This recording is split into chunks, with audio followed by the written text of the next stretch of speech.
జై దుర్గా భవాని. ఈరోజు దుర్గమ్మ సందేశం ఏంటి అంటే, ఒక్కసారైనా సరే ఈ దుర్గమ్మ మాట నువ్వు వినాల్సిందే. లేకపోతే నువ్వు ఎన్నో కోల్పోవాల్సి వస్తుంది. విను. నీ కోసంగా ఈ దుర్గమ్మ 60,000 రూపాయల్ని అందించబోతున్నాను. ఆ ధనం అందక నువ్వు నీ కుటుంబం ఎన్నో అవస్థలు పడుతూ ఉన్నారు కదా. ఏం చేయాలో తోచక అయోమయ స్థితిలో ఉన్నారు కదా. ఏం చేస్తే జీవితం మారుతుందో తెలియక, ఏం చేయాలి, ఎటు వెళ్ళాలో దిక్కుతోచని స్థితిలో నువ్వు తిరుగుతూ ఉన్నావని ఈ దుర్గమ్మకి తెలుసు. అందుకే నీకోసంగా, స్వయంగా నీకోసమే ఈ దుర్గమ్మ ఈ వాక్కుని తీసుకొచ్చేశాను.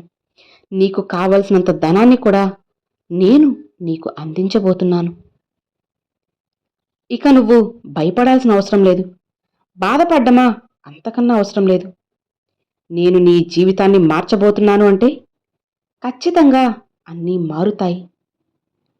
నీకు నచ్చిన జీవితాన్ని, నీ జీవితంలో ఒక మంచి రోజుని కూడా నేను చేయాలి అనే నిర్ణయం తీసేసుకున్నాను.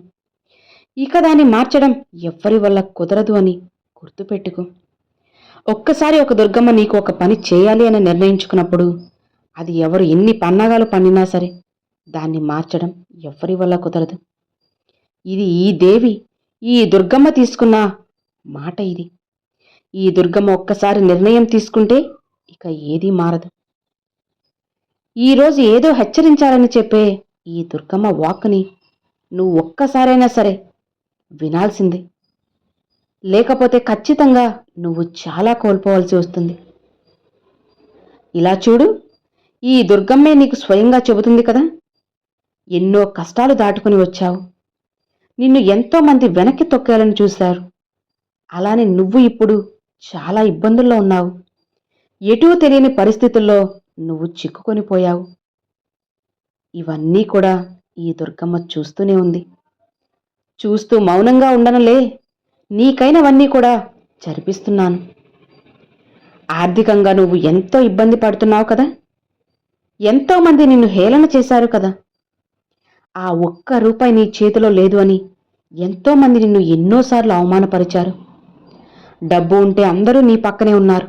అదే డబ్బు లేకపోతే నిన్ను చీకొట్టి నీ నుంచి శాశ్వతంగా దూరం అయిపోతూ ఉన్నారు. అవునా? చెప్పాలంటే స్వయంగా నీ ఇంట్లో వాళ్లే నువ్వు ఎవరో తెలియనట్లుగా మాట్లాడుతున్నారు. నీతో డబ్బు ఉన్నప్పుడు అందరూ నవ్వుతూ మాట్లాడారు. ఇక డబ్బు లేకపోయేసరికి నీ కుటుంబ సభ్యులందరూ కూడా నిన్ను దూరం చేసి మాట్లాడుతున్నారు.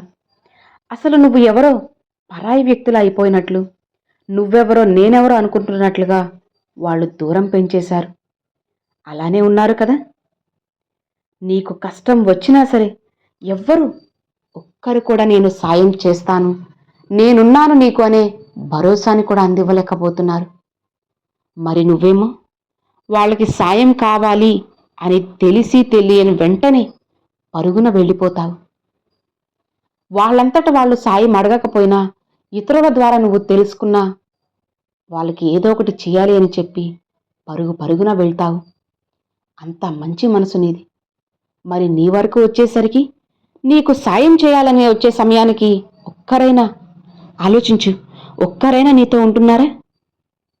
లేదు కదా.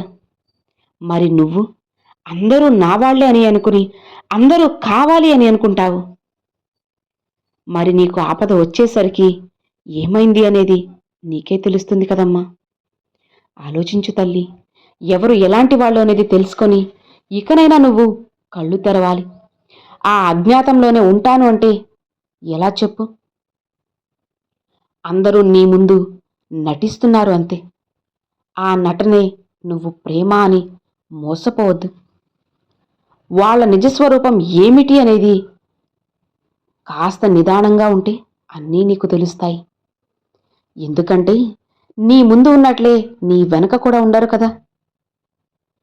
అందుకేనమ్మా, నువ్వు కాస్త నిదానంగా ఉన్నావు అంటే అన్నీ కూడా నిజాలు తెలుస్తాయి.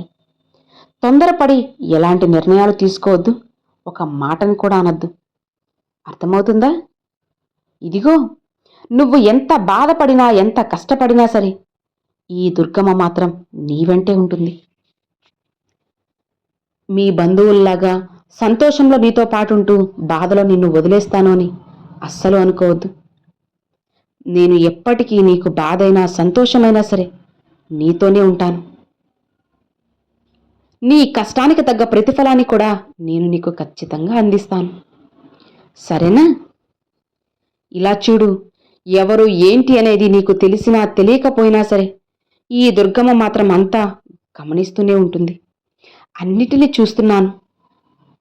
నీకు తెలిసినవి తెలియనివి అన్నీ చూస్తున్నాను కాబట్టే నీకు ఏదో ఒక రూపంలో నా మాటల్ని అందిస్తూనే ఉన్నాను. వాళ్ళకి రేపు అనే రోజున ఖచ్చితంగా శిక్ష పడుతుంది. నీ ముందే వాళ్ళు చాలా బాధపడతారు. అదంతా నువ్వు చూస్తావు.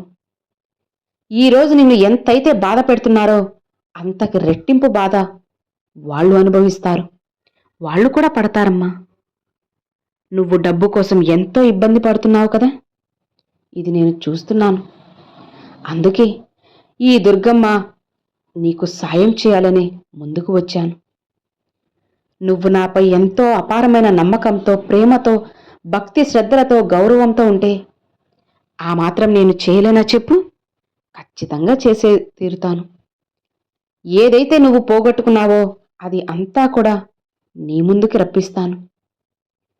ఈ దుర్గమ్మని నమ్మిన వాళ్ళకి ఏ విషయంలో అయినా సరే కాస్త కూడా లోటు ఉండదు. ఈ తల్లి అస్సలు రానివ్వను. నువ్వు నన్నే నమ్మావు కదా, నాపైన నమ్మకంగా ఉన్నావు. ఎన్ని కష్టాలు నిన్ను చుట్టేసినా సరే దుర్గమ్మ నాతోనే ఉన్నారు అని అనుక్షణం నన్నే స్మరిస్తూ ఉన్నావు. ఇకపై నువ్వు దేనికోసమైతే బాధపడుతున్నావో, ఏ డబ్బుల కోసమైతే నువ్వు ఇంతలా కష్టపడుతున్నావో, అందరూ నిన్ను ఇబ్బంది పెడుతున్నారో అది నీ చేతికి అందబోతుందమ్మా. నువ్వు బ్యాంకులో లోన్ కట్టడానికి కానివ్వచ్చు, లేదంటే అప్పులు తీర్చడానికి కానీ, లేదా ఒక ఇంటి పని స్టార్ట్ చేయడానికి కానీ, లేదా నీ పిల్లల వివాహానికి కానీ, లేదా ఇంట్లో శుభకార్యానికి కానీ, దేనికోసమైతే నువ్వు డబ్బు కావాలి అని అడుగుతూ ఉన్నావో అది అందించబోతున్నాను. నేను నీకు మాటిస్తున్నాను కదా, నీకు డబ్బు ఇవ్వాల్సిన వాళ్ళు నీకు ఖచ్చితంగా తిరిగిస్తారు.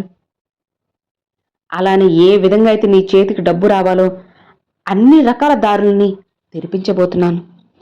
అన్నీ కూడా నీ దగ్గరికి రాబోతున్నాయి. ఆ దారిలోనే వస్తాయి. ఈ దుర్గమ్మ చెప్తుంది కదా, నిశ్చింతగా ఉండు. నీకైన ధనాన్ని నీకు వచ్చేటట్లుగా నేను చేస్తానమ్మా. నువ్వు ఎంతో కష్టపడుతూ నీ కష్టార్జితంతోనే నువ్వు నడుస్తున్నావు. ఒకరికి అన్యాయం అనేది తలపెట్టకుండా నీ దారిన నువ్వు వెళ్తూ ఉన్నావే. అలాంటి నీకు నువ్వు కోరినవన్నీ ఇవ్వకుండా ఎలా ఉంటాను చెప్పు? నీకు కావలసినవన్నీ కూడా తప్పకుండా ఇచ్చే తీరుతాను. నువ్వు ఇప్పటి వరకు డబ్బు కోసంగా ఎన్నో ప్రయత్నాలు చేశావు. చేసి చేసి అలసిపోయావు కదా. ఇక దిగులు పడకు, అన్నీ కూడా మారుతాయి. ఈ దుర్గమ్మ ఉన్నది అందుకే కదా, అన్నిటినీ మార్చి నీ జీవితాన్ని నీకు అందిస్తాను. ఇక నువ్వు ఏడవకు తల్లి. అలా నువ్వు కన్నీళ్లు పెట్టుకుంటూ ఉంటే ఈ దుర్గమ్మ చూడలేకపోతున్నాను. డబ్బు కోసం ఎన్నో కష్టాలు పడ్డావు కదా, ఇక చివరాఖరికి అది నీ చేతికి ఇప్పుడు రాబోతుంది. నిశ్చింతగా ఉండు. ఎన్ని ప్రయత్నాలు చేసినా రాని ధనం అనేది ఇక నీకు అందబోతుందమ్మా. ఇక నువ్వు నాపై పూర్తి నమ్మకంతో ఉన్నావు కాబట్టి తప్పకుండా నువ్వు కోరిన గొప్ప జీవితాన్ని నీకు ఖచ్చితంగా అందిస్తాను. ఈ దుర్గమ్మ మాటలను కొట్టిపారేకు, తేలికగా తీసిపారేకు. జాగ్రత్తగా మనసులో పెట్టుకున్నావంటే అన్నీ మారుతాయి. నీ జీవితం కూడా మారుతుంది. ఈ దుర్గమ్మే మారుస్తుంది. ఇంతలా నేను చెబుతూ ఉంటే ఇంకా నువ్వు బెంగ పెట్టుకుని ఉంటావా? వద్దమ్మా, ఇంకా నిశ్చింతగా ఉండు అని అమ్మవారు ఈరోజు ఈ సందేశాన్ని తీసుకొచ్చారండి. సో విన్నారు కదండి, ఈరోజు దుర్గమ్మ పంపించిన ఈ సందేశం మీ అందరికి నచ్చిందని అనుకుంటున్నాను. నచ్చితే తప్పకుండా కామెంట్ సెక్షన్లో జై దుర్గా భవానితో షేర్ చేయండి. ఈ వీడియో నచ్చితే లైక్ చేయండి, మరికొంతమంది అమ్మవారి భక్తులకు షేర్ చేయండి. ఫస్ట్గా మన ఛానల్ చూసేవాళ్ళు సబ్స్క్రైబ్ చేసి సపోర్ట్ చేయండి ఫ్రెండ్స్. Thanks for watching. జై దుర్గా భవాని.